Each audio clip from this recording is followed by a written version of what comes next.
एक दफा का जिक्र है, एक गधा खेतों में घास खा रहा था। वो मजे से चलते चलते आगे बढ़ा, मगर इसे सामने एक पुराना कुनवा नजर न आया। अचानक वो कुनवे में जा गिरा। गधा जोर जोर से रेंग करने लगा।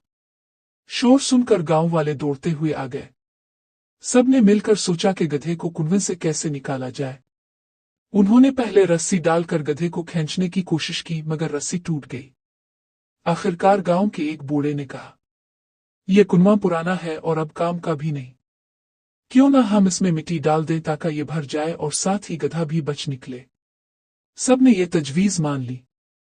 गांव वाले इधर अलिफादेर से मिट्टी लाते और कुनवे में डालने लगे।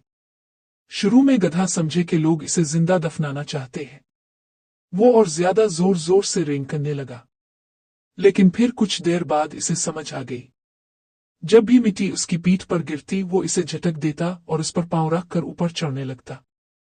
जो लोग हिम्मत नहीं हारते और हर बोझ को अपने ऊपर से झटक कर आगे बढ़ते हैं, वही कामयाबी हासिल करते हैं।